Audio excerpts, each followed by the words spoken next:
Friends, Cowboy Jobu here with the Jobu Report. And tomorrow, it's week number 5. Tonight, we're looking at NFL Total Access 360. But first, I want to thank all of you who've subscribed to the Jobu Report. What? You haven't subscribed yet? What's wrong with you, man? Look, over here, the picture of me and Sean Lee. Click on that thing and subscribe so that way you can get the Jobu Report. Now, as always, the Dallas Cowboys are always on everybody's lips. So let's see what they have to say about Tony Romo versus Dak Prescott and the other rookie quarterbacks. Let's go to the tape.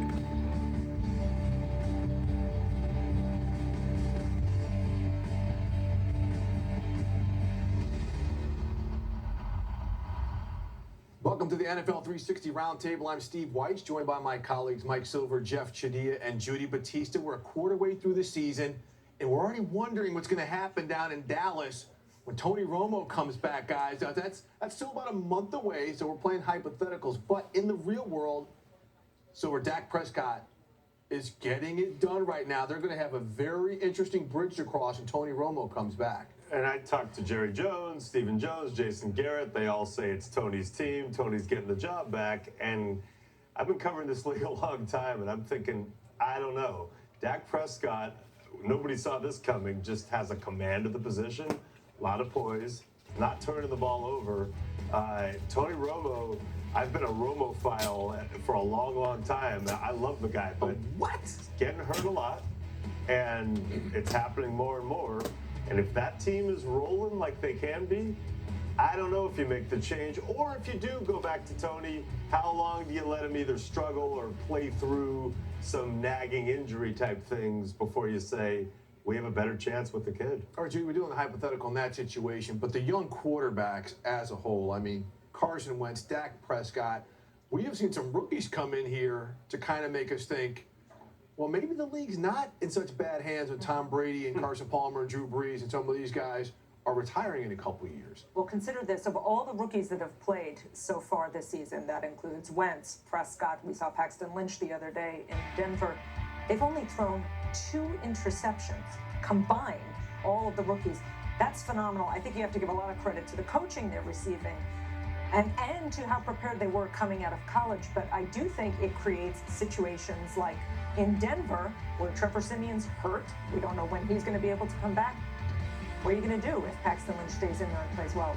And then certainly, I think the situation in Dallas is the most compelling one because I'm not sure what you do there. Jeff, Judy just mentioned the coaching element of this. What about these guys getting these young players ready to step in and compete? Well, it does speak to an evolution. And I've talked to GMs who say maybe we go back to the world where we just, bring a guy in, let him sit for a while, like Jared Goff is doing in Los Angeles, and see where he goes. I'm with the mindset that more coaches are now saying, let's find a guy who can fit into what we want to do. Let's coach him to his strengths. Cam Newton is a perfect example of this from 3 years ago when he had his big rookie season. He was a player who came in and people said, well, can he be under center? Is he just a one-hit wonder? And Mike Shula, to his credit, coached to his strengths. I think that's the biggest thing that you're seeing happening right now is that teams are saying, we don't need to have Peyton Manning or Tom Brady or Drew Brees or a guy who's going to throw for 500 yards. We need somebody who can do what we want, who can manage a game, and that's okay. But here's how you know coaching is key, because it's been a happy coincidence in most cases. Carson Wentz was going to be the third stringer until Teddy Bridgewater went down in the Bradford trade. Now, Carson Wentz for 3 games has looked terrific.